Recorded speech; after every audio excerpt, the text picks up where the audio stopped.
Olá pessoal, tudo bem? Hoje nós estamos iniciando mais um programa Pé Direito na Obra e eu vou mostrar para vocês um pouco mais das novidades que eu vi lá na Feira Salone. No nosso programa anterior, eu mostrei um pouco do que são os móveis soltos que estão em tendência, um pouco também sobre cozinhas. Hoje nós vamos dar continuidade porque tem muito mais novidades, então me acompanhe. Aqui nesse pavilhão, o que eu mais percebi de diferente foi a inserção das cores nos ambientes de banheiros. Olha só.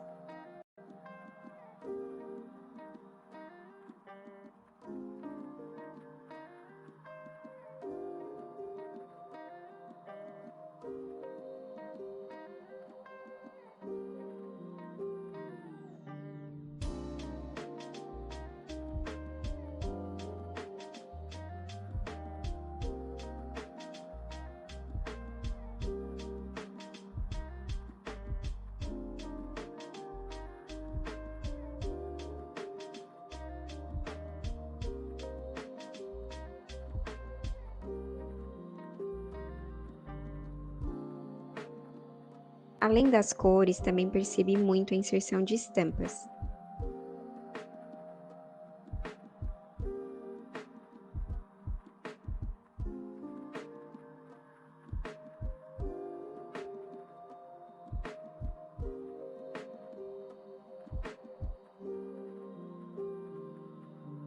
Então temos as cerâmicas,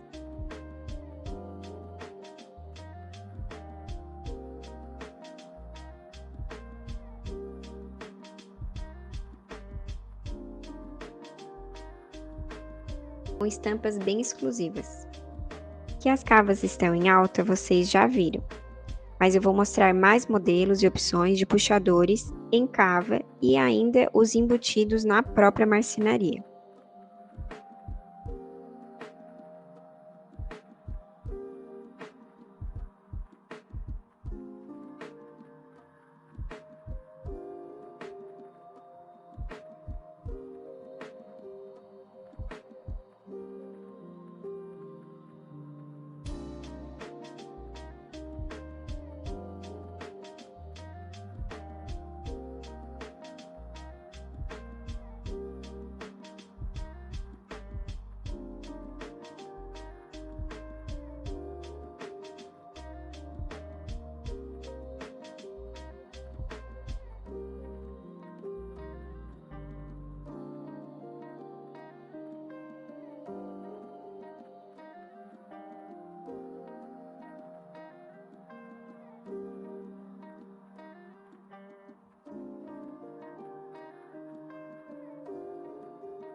Neste roupeiro, fiquei encantada com a ideia de camuflar a sua função.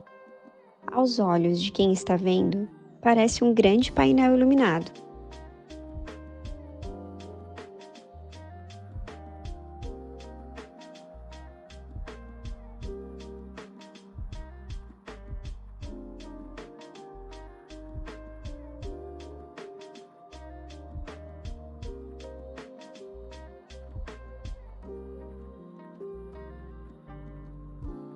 Cores suaves,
e, claro, a reprodução dos materiais naturais em MDFs, como a pedra,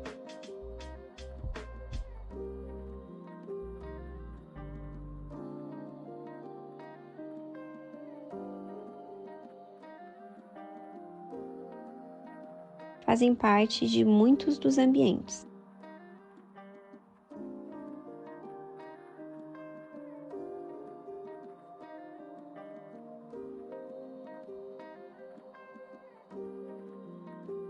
Então, pessoal, agora a gente vai dar uma pausa e vamos entrar nos nossos comerciais, mas não saia daí que já já a gente volta com muito mais novidades.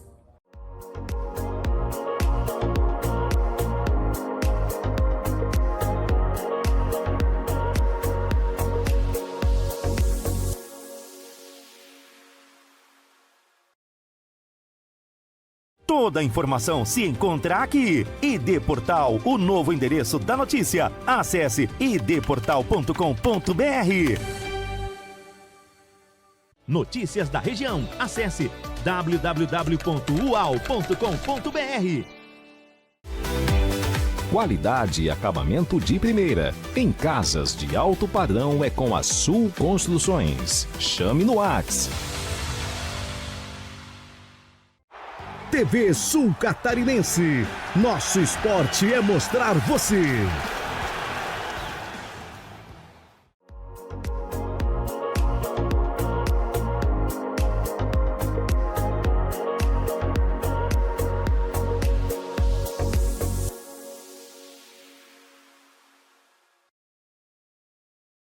A iluminação na marcenaria chamou muito a minha atenção.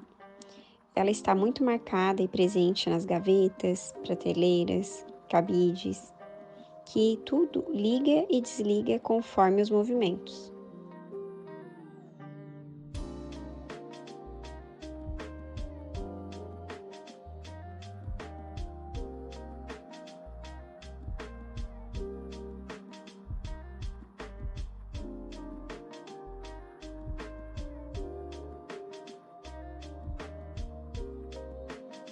Os tons terrosos são definitivamente as cores da vez. Marrons,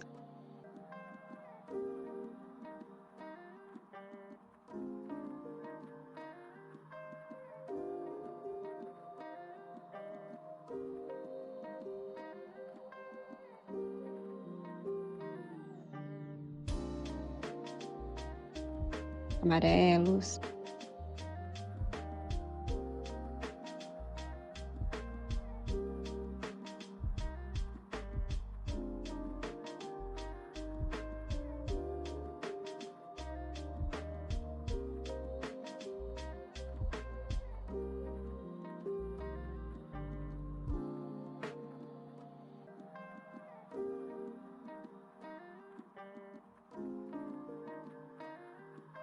beges,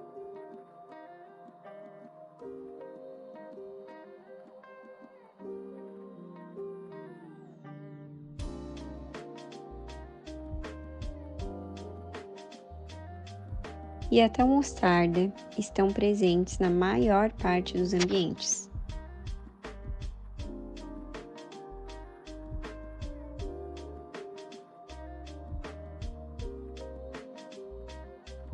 Os painéis vazados também estavam por toda parte, mas este ganhou o meu coração. Agora eu quero chamar a sua atenção para um detalhe. Você percebeu como as camas estão bem mais baixas?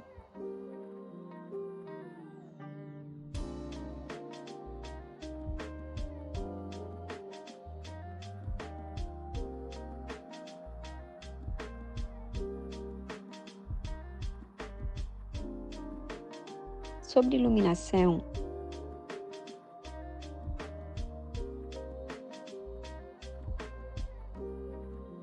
eu vou dar uma pincelada do que eu vi por lá.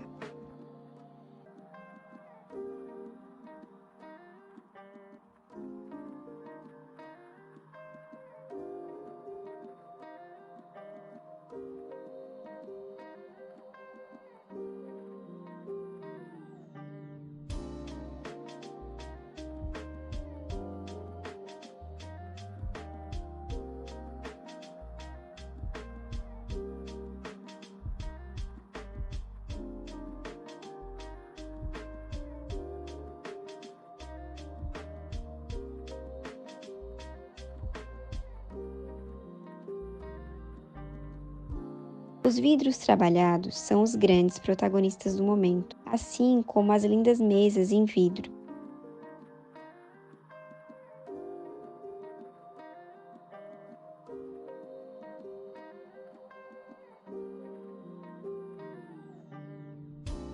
As luminárias mesclam os metais em diferentes geometrias.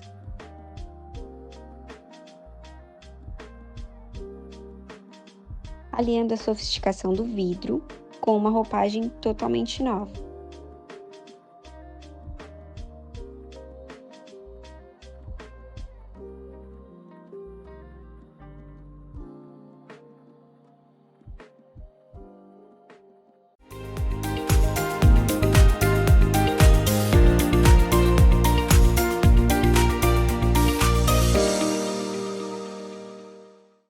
Constantemente confundida como a capital do país pelos estrangeiros, São Paulo concentra a maior parte das riquezas e investimentos industriais do país, o que coloca a cidade como uma das maiores do mundo. Mas andando na contramão ao resto do planeta, São Paulo evita a construção de grandes edifícios e ficou mais de 4 décadas sem construir um com mais de 100 metros de altura. Mas afinal, por qual razão isso acontece? A principal razão são as leis do Código de Obras da cidade, que limita a altura dos edifícios e faz distinção dos zoneamentos espalhados pela cidade.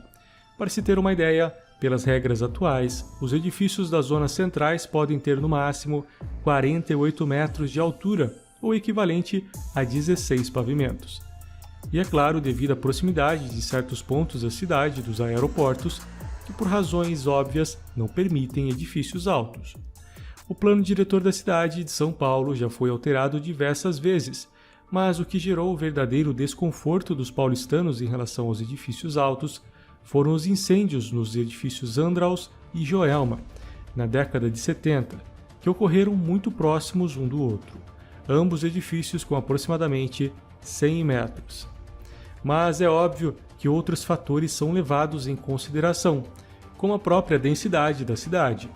Uma das maiores famas de São Paulo é o seu trânsito caótico, onde ficar 2 horas no trânsito parado para andar poucos quilômetros se tornou algo comum na vida do paulistano. Por isso, muitos especialistas alegam que a construção de edifícios cada vez mais altos poderiam gerar um colapso nos transportes da cidade, o que inviabilizaria projetos de grandes alturas nas regiões centrais. Mas ainda assim, projetos com mais de 100 metros surgem pela cidade, como é o caso do Figueira Altos, com 52 pavimentos e 170 metros de altura, no bairro do Tatuapé. Mas a maioria desses projetos utilizam de aprovações antigas ou brechas na lei de zoneamento para serem construídos, o que dificulta o investimento no setor. O que nos leva a um edifício que, apesar de nunca ter saído do papel, foi assunto por muito tempo em São Paulo e no país na década de 90, o Maharishi São Paulo Tower, o edifício que seria o maior do planeta que quase foi construído em São Paulo. Com 510 metros de altura e 108 andares, superando em quase 100 metros as torres do World Trade Center, que na época eram os maiores edifícios do mundo, com 416 metros, que inclusive teve o projeto elaborado pelo mesmo escritório. A obra seria erguida no Paris, no Parque Dom Pedro II, ao lado da Avenida do Estado, uma das áreas mais degradadas da cidade, o que daria um novo sentido para a região. A obra teria o custo de 1,65 bilhão de dólares, ainda na época. Seria financiado pelo guru dos Beatles, o Maharishi Mahesh, e o empresário brasileiro Mário Garneiro. Grande parte desse investimento seria em desapropriação, uma vez que o complexo ocuparia o equivalente a 70 quarteirões da cidade. Além, é claro, de obras de revitalização e infraestrutura, que iam desde novos sistemas de energia, água e esgoto, e até uma estação de metrô dedicada ao edifício. Com uma área de 1,31 milhão de metros quadrados, seria basicamente um bairro residencial vertical, e teria, além de serviços de entretenimento como praças de alimentação, cinemas, teatros, até escolas. O consumo de recursos desse edifício colossal também seria absurdamente alto, consumindo 6 milhões de litros de água por dia e 160 milhões de kWh por ano. Se tivesse sido construído, o edifício teria sido o maior do mundo por mais de uma década, até a inauguração do Burj Khalifa, em 2010. Mas por que esse edifício nunca saiu do papel? Na verdade, não foi o resultado de uma única razão, e sim diversos problemas que iam desde a falta de recursos para o financiamento e na dificuldade da desapropriação da região, até escândalos de corrupção no governo Celso Pitta, que acabaram tirando o projeto das pautas do município, até ser completamente abandonado pouco tempo depois. Talvez se esse edifício realmente tivesse saído do papel, a realidade da região do Paris seria outra hoje em dia, e com certeza teria chamado muito a atenção do resto do mundo para o Brasil. Mas nunca saberemos o que isso teria trazido de reais benefícios ou malefícios para a cidade de São Paulo. Só podemos imaginar.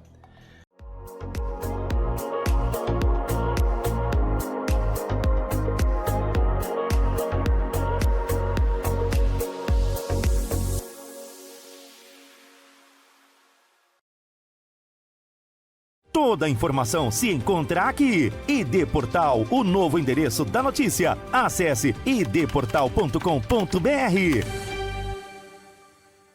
Notícias da região. Acesse www.ual.com.br. Qualidade e acabamento de primeira. Em casas de alto padrão é com a Sul Construções. Chame no WhatsApp. TV Sul Catarinense. Nosso esporte é mostrar você.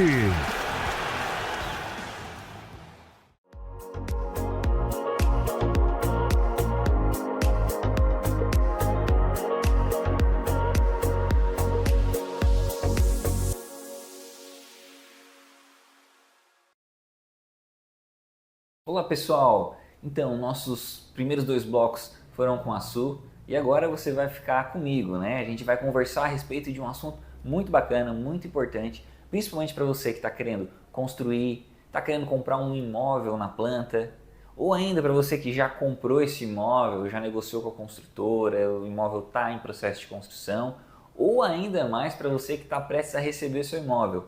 Eu estou falando a respeito de vistoria de entrega de chaves. Você já ouviu falar nesse assunto?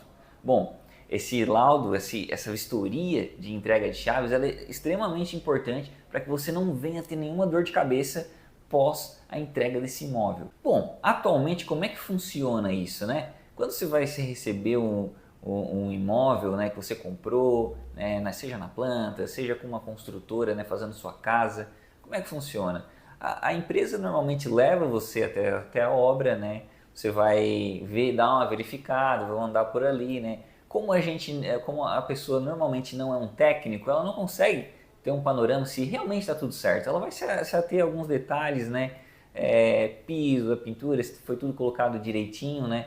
E normalmente até é comum que as pessoas às vezes se sintam um pouco intimidadas de comentar, não gostei disso, não gostei daquilo, né? Então a construtora leva a pessoa até o imóvel, né? Ali eles já assinam um termo como se está tudo bem, né? Às vezes não é nem questão de não querer reclamar, mas às vezes a pessoa está com pressa, né? Comprou o imóvel, está doida para entrar naquele imóvel, às vezes está pagando um aluguel por fora enquanto está esperando o imóvel ficar pronto, e esse imóvel não fica, e quando fica pronto, tudo que tu quer é entrar na casa, né? E acaba deixando esse ponto importante, né, que é a vistoria da entrega de chaves, acaba deixando um pouquinho de lado, recebe do jeito que foi entregue e segue a vida. Bom, mas eu tô aqui hoje para te ajudar a ficar um pouco mais atento a respeito disso. Vim trazer alguns pontos para que a gente possa prestar atenção, né, nesse momento tão importante, para que você, como eu disse, não venha ter uma dor de cabeça futura. A gente sabe que o Código de Defesa do Consumidor, ele prevê ali que a pessoa tem 90 dias, né, para estar olhando aquele imóvel, né, vendo se não tem nenhum problema, e aí dentro desses 90 dias ela teria o direito de chamar a construtora para estar fazendo os reparos devidos, né? Mas imagina, você está em casa, né, você acabou de entrar no seu imóvel e logo vê alguma coisa errada, tem que arrumar, e de repente já começa a ter obra dentro da sua casa, você vai ter gente transitando na sua casa enquanto você está morando ali, né? E mais, né? Esses 90 dias que você tem para para requerer, né, algum reparo, muitas vezes ele é duvidoso. Por que eu estou falando isso? Quando você entra no imóvel, normalmente você vai chamar um marceneiro, né, para começar a instalar os móveis, você vai chamar um instalador de ar-condicionado, né, você vai chamar os profissionais para terminar alguns detalhes da sua casa, né? E aí a construtora pode acabar te indagando, né?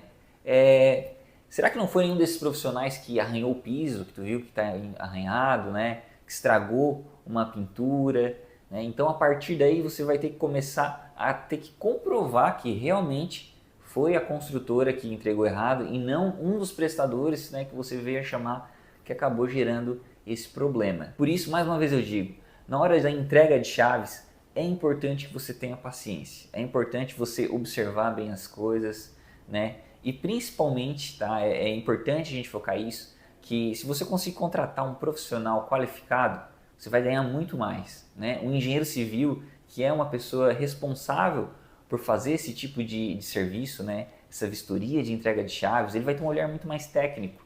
Ele vai conseguir verificar não só a questão da estrutura, né? A questão dos acabamentos, né? Ele vai conseguir fazer alguns testes que, por sinal, eu vou falar para vocês aqui, teste que você até consegue fazer, mas o profissional de engenharia, ele vai além disso, né? Ele vai conseguir analisar parte de documento, parte de projetos, né? Será que tudo que foi entregue é o que consta no projeto? Será que o que tinha no projeto foi realmente executado? Né? O engenheiro, ele vai conseguir analisar muito melhor um projeto, né? A pessoa leiga, ela vai ter dificuldade em ler esse projeto. Não só projetos, parte de memoriais descritivos. E mais, você sabia que uma construção, ela também tem um manual de uso, um manual de operações? Não é só o carro que tem manual, não. Nossas obras, nossas casas, nossos imóveis também tem um manual. Será que as construtoras estão entregando isso?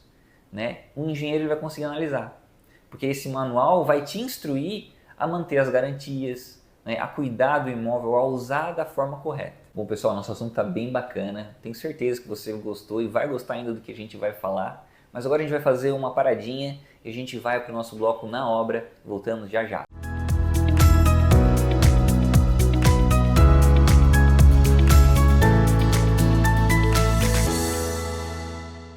Mais um Visita à Obra começando e hoje estamos onde, Rafa? Estamos aqui no loteamento residencial Açores para mais uma obra que a gente vai estar dando uma verificada nela, vendo os acabamentos finais, algumas partes de instalação elétrica, né? E tudo aquilo que chamar a atenção da gente a respeito de acabamento.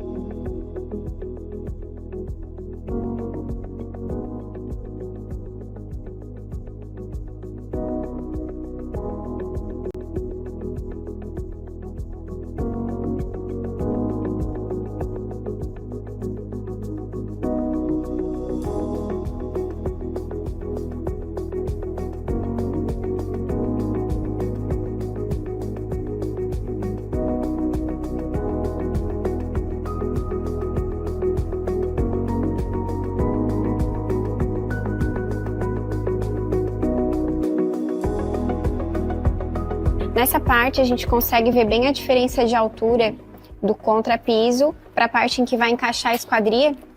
E aqui a diferença é bem grande para que a esquadria de PVC ela fique praticamente com o trilho no nível do piso depois.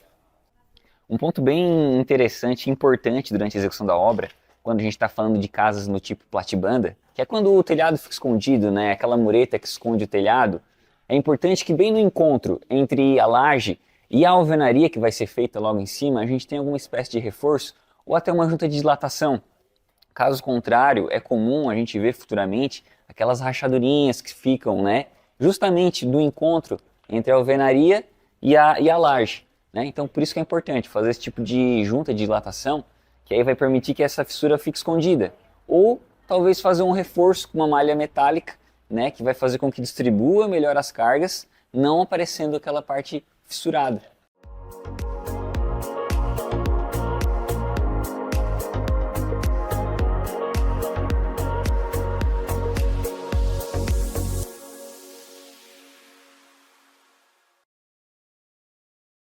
Toda a informação se encontra aqui. ID Portal, o novo endereço da notícia. Acesse idportal.com.br. Notícias da região. Acesse www.ual.com.br.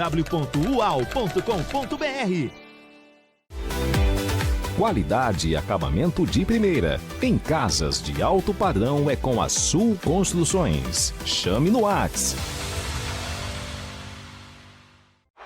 TV Sul Catarinense. Nosso esporte é mostrar você.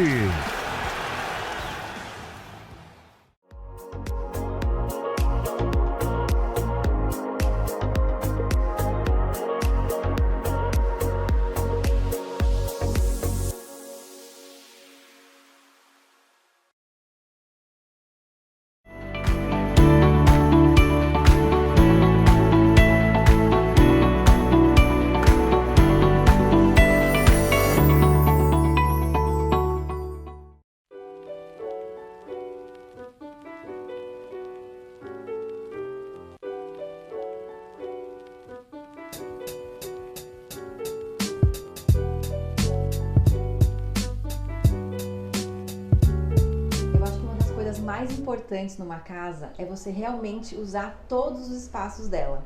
Primeira vez que eu cheguei aqui, os clientes me contaram que essa área de baixo aqui que eu vou mostrar para vocês, dessa casa, eles praticamente não usavam. Esse espaço que eu tô aqui agora é uma sala de bar, mas antes era uma sala de lareira e eles não ficavam aqui. Então a ideia foi nivelar esse piso com a sala principal, porque ele era rebaixado. Então para dar a ideia realmente que tá mais próximo. E eles gostam muito de ver jogos, de estarem todos juntos. Então aqui a gente deixou um frigobar, uma adega, então fica bem prático para nesses dias que eles estão reunidos, pegar uma bebida aqui. Eu vou mostrar para vocês alguns detalhes.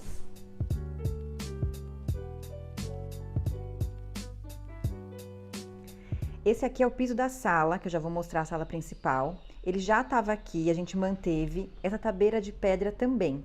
E aí, para dar o complemento dessa sala, que eu nivelei, eu usei esse revestimento hexagonal em cinza, que é no tom da decoração aqui. E a ideia desse móvel foi fazer algo realmente bem diferente, né? Então, a gente fez essas portas com esses recortes, né? E aí são portas inteiras, então todas com, né, abertura de toque. E coloquei uma iluminação aqui na parte de baixo também, ó. Né, para dar uma boa iluminada nesse balcão. E aí usei um pouco de madeira nesse móvel inferior para realmente dar uma aquecida nesse ambiente, já que tudo tá em cinza, inclusive, ó, as poltronas.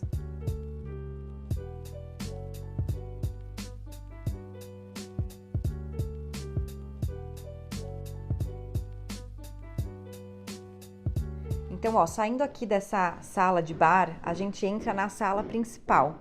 E olha lá para onde foi a lareira agora. Então, hoje eles utilizam, porque ela ficou junto com toda a sala, né? Então, é uma lareira a álcool, a gente não fez a gás, porque o piso aqui a gente não mexeu, né? E a gente instalou ela aqui. E aí, todo o desenho começou a partir dessa pedra, porque, como a gente ia instalar uma lareira, aqui precisaria ser uma pedra para ser mais resistente. Então, o desenho aqui, ó, foi uma parte de pedra e uma parte de prateleira em MDF, encaixando aqui, tá vendo? Nessa pedra. E aí, para cima, eu fiz como se fosse um frontão, e aí ficou o restante em painel de MDF. E aqui, ó, eu vou mostrar mais de pertinho. A ideia aqui foi usar essas prateleiras nessa chapa, tá vendo? Que ela é bem fininha, porque aí a gente mistura um pouco dos materiais, né? E aí deixa tudo mais interessante. Para as mesinhas de centro, a ideia foi usar a base em serralheria e 4 tipos diferentes de tampo, tá vendo? Então, esse aqui em MDF, imitando uma madeira mesmo. Esse na mesma pedra que eu usei aqui para a lareira. E em laca. Vou mostrar desse ângulo aqui para vocês verem como essas duas salas ficaram bem integradas. E aí, dá uma olhadinha no sofá. Eu usei ele em azul e um sofá realmente grande para que toda a família pudesse ficar aqui todos juntos, né? E eu usei ele em azul porque eu tenho uma cristaleira aqui, ó, nessa sala de jantar, que também é azul. Então, eu acho sempre legal fazer um link, né, de um ambiente para o outro, usando as cores.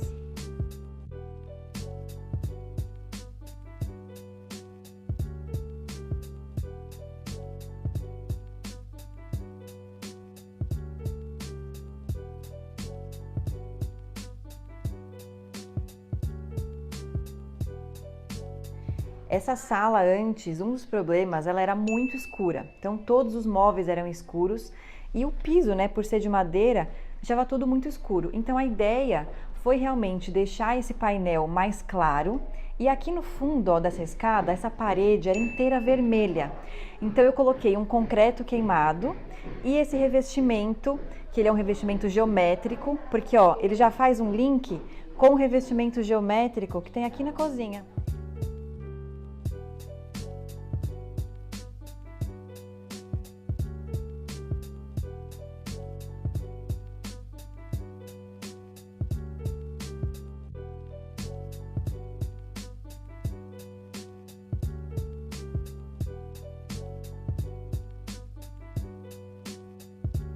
Além desse, a gente também colocou o revestimento aqui dentro do lavabo. Tá vendo? Ele também segue essa mesma linha geométrica. E aí, para fazer um outro link com o revestimento, a gente jogou isso para o espelho. Deixa eu ver se eu consigo mostrar desse lado. Ó, tá vendo que ele faz um desenho? E aí, quando chega aqui na pedra, ó, a pedra e o móvel acompanham esse mesmo movimento. Todos os metais desse banheiro ficaram em dourado e o nicho do papel higiênico e o vaso sanitário em preto, igual o piso. Olha só esse piso que legal. Ele imita como se fosse uns veios de madeira e ele tem partes de brilho e partes sem brilho. Aí dá um efeito muito legal, né? E aproveitando aqui, ó, para mostrar o ralo. Aqui é um ralo quadrado que ele é oculto. Então um pedacinho desse piso a gente recorta e coloca aqui em cima.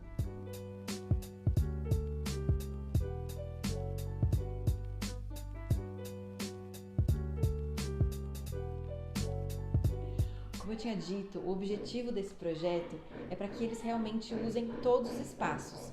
Essa área que está bem aqui atrás de mim, a sala de jantar, não era usada porque eles faziam todas as refeições na cozinha. E esses espaços eram divididos por uma parede, então a gente retirou e ampliou esse espaço. E hoje é uma área integrada que eles usam totalmente. A divisão entre cozinha e sala acontecia justamente aqui, ó, onde termina esse revestimento. Então hoje a gente continua tendo essa divisão, né, de cozinha e sala de jantar, mas de uma forma bem sutil, porque ali a gente manteve um revestimento e aqui um painel de madeira com uma sobreposição de quadros.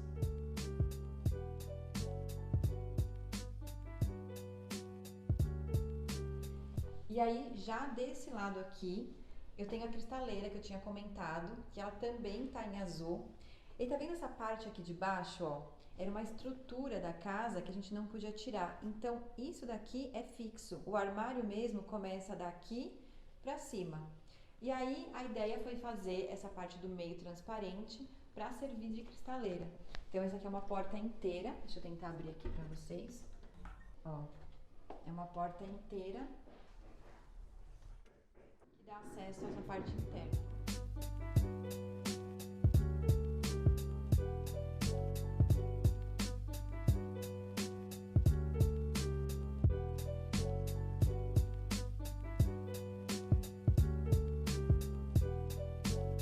Bom, e logo em cima do revestimento, a gente colocou uma televisão, porque eles gostam de ter a televisão na hora do jantar, quando tá cozinhando. E tá vendo que aqui, ó, não fica nenhum aparelhinho aparecendo.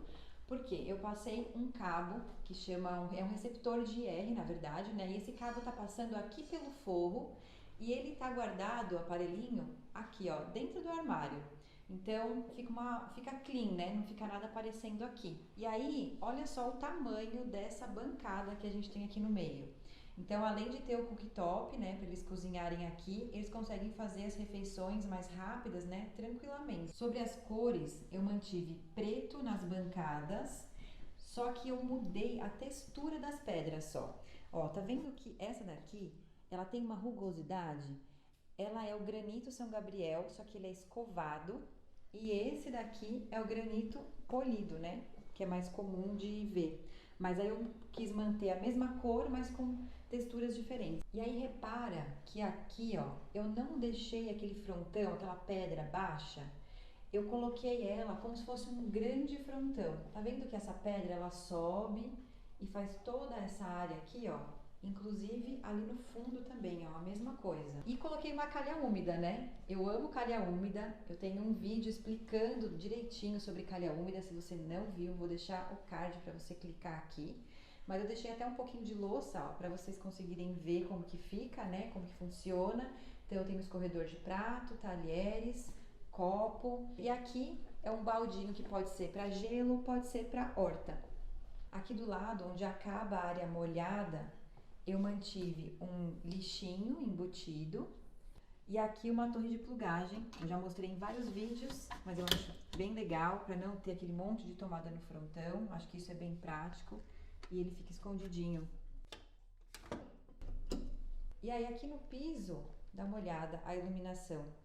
Embaixo do armário eu sempre gosto de deixar uma fita de LED, porque à noite você pode deixar só isso aceso, não precisa acender a cozinha toda. Eu acho que fica super legal.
Bom pessoal, como eu estava falando no bloco anterior, hoje eu vim trazer para vocês a respeito de vistoria da entrega de chaves, né? Um marco muito importante para quem está comprando seu imóvel, né? Inclusive, essa vistoria de entrega de chaves ela é tão importante que existem várias normas regindo ela, né? Mostrando, falando como precisa ser os procedimentos. Por isso que eu sempre digo, né? Se você contratar um profissional técnico, né? Um engenheiro civil, para essa função, você vai ter muitos ganhos a respeito disso, né? Mas eu queria ler em específico uma norma que é importante você ficar atento. Eu vou ler bem rapidinho aqui, só para você entender a importância que é esse rito, né? É uma passagem de bastão, podemos dizer assim, quando a construtora está entregando um imóvel para o proprietário. Temos uma norma que ela cita bem assim, ó. Essa norma é a norma 5671, a página 8, ela já diz assim, ó. É de responsabilidade do adquirente, ou seja, é sua responsabilidade, vistoriar o bem imóvel apontando de maneira formal, por escrito, quaisquer defeitos verificados. Ou seja, quando a gente não toma tempo para fazer essa vistoria de entrega de chaves, a gente está abdicando do nosso direito. Então, tenha paciência e agora eu quero trazer para você alguns pontos que você mesmo pode estar fazendo essa análise, né? Pontos importantes para que nesse momento da vistoria de entrega de chaves. O primeiro ponto que eu quero trazer para você é um relatório fotográfico. Isso é a primeira coisa que você tem que fazer no imóvel, né? Registra foto de todos os ambientes, né? Registra foto do chão, das paredes, de cada parede, do forro, né? Com isso, você vai conseguir ter já uma prova, né? Ter um registro do que realmente foi entregue para você. Essas imagens vão deixar de forma bem esclarecedora, né? Caso você precise comprovar, você pode dizer, ó, pelas imagens a gente já pode ver que já tinha isso, ou não tinha, estava tudo certo ou não. Né? Isso seria nossa primeira dica. Nossa segunda dica é verificar as instalações. Né? Instalações elétricas, instalações hidráulicas, se elas estão em perfeito funcionamento. Né? Por exemplo, instalações elétricas, ligue e desligue os disjuntores, né? Verificando se realmente eles estão acionando o devido local, né? Se o quadro disjuntor ele precisa ter toda a identificação. Esse disjuntor liga ar-condicionado, esse liga as luzes, esse liga tomadas. Então você vai ligando e desligando e pode testar com uma chavezinha teste que você compra em qualquer local. Então, a parte hidráulica, né? Verificar se os registros estão abrindo, fechando corretamente, se não está tendo nenhum vazamento ali nas tubulações. Essa foi a segunda dica. A terceira dica, verificar o registro de problemas, né? Tudo que for um problema que você encontrar como algo que é uma anomalia, algo que não está certo, você bate foto exatamente daquilo ali, né? Sempre batendo uma foto distante, outra fotinho perto. A distante é para a pessoa entender o contexto geral e a fotinho perto é ver onde é que está realmente o problema. Analisar se tudo que foi prometido foi entregue, né? Se está tudo com pintura, se tinha massa corrida ou não tinha massa corrida, se foi entregue com lâmpada ou sem lâmpada, né? Isso vai estar descrito nos memoriais descritivos, né? Que é uma parte documental. Então, assim, é importante você saber o que foi vendido para você. Se tem churrasqueira, se não tem churrasqueira, né? Todos esses detalhes a gente precisa estar atento. Às vezes também a gente compra um imóvel e eles dizem que vão entregar com as louças de banheiro. Foi entregue? Não foi entregue? Então tudo isso também tem que verificar se foi entregue. Verificar também, né, fazer um registro de toda a documentação que foi entregue. Porque a construtora, quando ela for te entregar um imóvel, ela não pode simplesmente entregar a chave, né? Ela tem que entregar toda a parte documental, memoriais descritivos do imóvel, os manuais de uso ou operação daquele imóvel, né? Eu citei anteriormente, que é importante a gente saber. As garantias desse imóvel, né? Qual é o tempo de garantia de cada sistema? Porque é muito comum as pessoas pensarem que meu imóvel tem 5 anos de garantia. Mas não é bem assim. A gente tem uma norma, ela é a 15575. Essa norma ela especifica, né, alguns prazos de validade, né?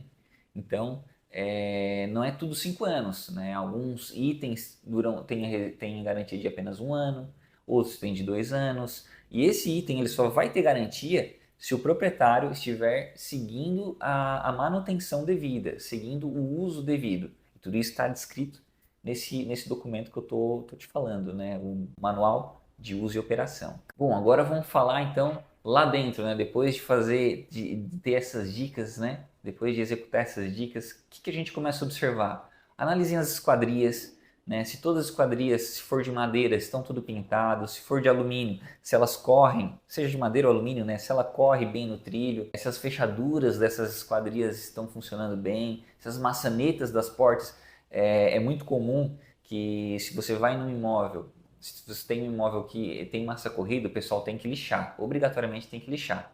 E se as maçanetas, se as ferragens de portas e janelas foram instaladas antes desse processo de lixamento, é comum que elas venham ficar entupidas com esse gesso, né, com essa massa que ela é lixada. Ela libera muito pó, então ela vai entupindo as engrenagens. Então é o momento de você testar e ver se essas engrenagens estão funcionando perfeitamente. Se não estiver, né, a construtora é obrigada a retirar aquilo lá, fazer uma limpeza ou talvez até colocar uma ferragem nova. Pisos, parte de pisos, muito importante você olhar, né, como é que está esse piso, se ele está bem alinhado, se o contrapiso não está desnivelado. Tá? Um jeito muito fácil de você ver o assentamento dos pisos é pegar um cabinho de vassoura e ir batendo, né, tanto piso quanto azulejo, né, dar uma batidinha para te ver se não gera nenhum som oco. Né? Quando nós temos um som oco, está descrevendo que não teve argamassa de assentamento suficiente, argamassa colante suficiente. Então pode ser que isso aí venha te dar um problema futuramente. Aí você pode exigir que a construtora ela retire aquilo ali, refaça aquele serviço, né, antes de que você já esteja no imóvel. Outro ponto que a gente pode analisar são as paredes, né, o nivelamento das paredes. A gente pode usar uma régua, passar uma régua para ver se não tem nenhuma depressão nessas paredes. A questão de esquadro da parede também é importante. Você pode pegar aqueles esquadros triangulares, né, colocar nos cantinhos das paredes para ver se aquele esquadro está se encaixando direitinho. Essa parte é muito importante, porque se depois você vai instalar uma marcenaria, se a parede estiver torta, nossa, vai dar uma dor de cabeça, vai ver um móvel todo rengo, né? Às vezes ele começa encostando na parte de baixo da parede, termina afastado da parede, então fica uma coisa feia. E aí é o momento de você estar requerendo que a construtora faça esses reparos, né? Outro ponto importante é verificar se as instalações elétricas estão funcionando perfeitamente, né? Se, até comentei anteriormente, né?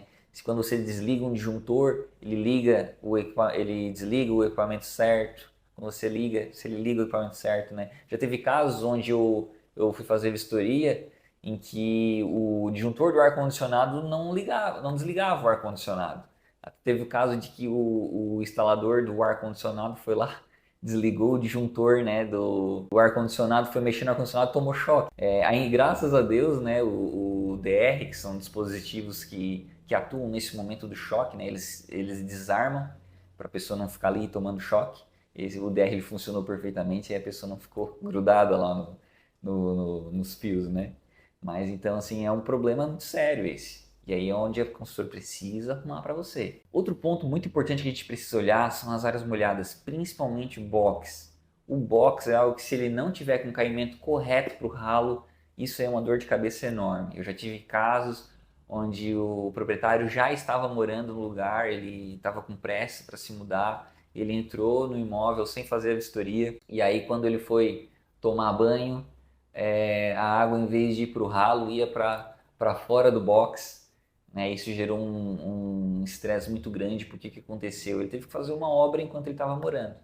Ele teve que chamar a construtora viu realmente, né, o caimento estava para o lado errado, a consultora teve que quebrar todo o box, levantou poeira, sujou toda a marcenaria, imagina, o banheiro estava tudo pronto, eles tiveram que arrancar o box que já estava instalado, né? Então foi uma dor de cabeça imensa e essas dicas é para que você não venha passar por essa dor de cabeça. Então, você pode fazer um teste de caimento como? Você pode jogar um balde d'água, né, para ver se a água corre para o ralo, ou até mesmo usar umas bolinhas de gude, joga umas bolinhas de gude ali dentro, essas bolinhas têm que correr para o ralo também, se correr tá tudo certo, se não correr tem que ser reparado também. A mesma coisa para sacadas, né? Se você tiver um imóvel que tem a área externa, né, as sacadas elas também têm que ter esse caimento para o ralo. Outro ponto que a gente tem que também observar é a garagem, né? A gente vai e olha muito pro imóvel, pro apartamento ou para casa, mas a gente tem a garagem também, né? É importante que você vai lá conferir as medidas da sua garagem para ver se ela condiz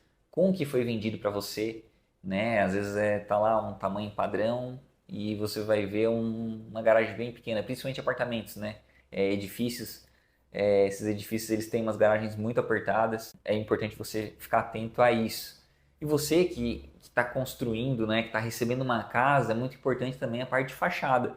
Você precisa ver se todo o material que foi colocado ali é o que está em projeto, né, parte de pintura, né, se está tudo funcionando direitinho, parte de cobertura, né, os telhados, se está funcionando bem também. E por fim, né, a parte de pintura é algo importante porque existem diversos tipos de pintura, fosco, semibrilho, brilho, e dependendo do tipo de tinta que usa, você pode ter mais problemas, menos problemas, como a gente falou em outros vídeos nossos, a pintura fosca ela mascara bastante problema, né? Mas uma pintura semibrilho, brilho, elas têm mais requinte para casa, né? Eu já tive situações onde o cliente ele pintou as paredes com semibrilho e o forro é uma pintura fosca. Só que durante a obra tiveram alguns problemas, eles tiveram que retocar o forro e eles acabaram retocando com semibrilho, né? Então, assim, quando você olha contra a luz, você percebe que tem aquela pintura que ela se destaca no meio do fosco, né? Não só isso, as paredes, a gente tem que ver se todas as demãos foram dadas de forma correta, se você não consegue ver às vezes o fundo daquela parede. Tem situação que a gente já pegou assim, né? Então, fique atento a isso, para que você não venha ter esse problema, porque fazer a pintura depois que você está morando é muito ruim também, é mais uma obra, né? Você tem que cobrir tudo, cuidar para não estragar o piso que você já está pronto, que já está pronto, que você colocou. Bom, pessoal, a gente viu bastante coisa, né? A vistoria da entrega de chaves, ela tem muitos detalhes, né? Por isso, mais uma vez, eu reforço, a contratação de um profissional especializado vai te auxiliar em muito nisso. Essas dicas vão te ajudar a ter uma base, né? Mas um profissional vai também te ajudar a evitar algumas dores de cabeça das quais nem sempre você tem um olhar técnico para observar, né? Bom, a gente vai ficando por aqui, o nosso programa já está se encerrando. Foi um prazer ter a sua companhia e eu aguardo você na próxima semana para a gente voltar a falar mais de arquitetura, engenharia e construção.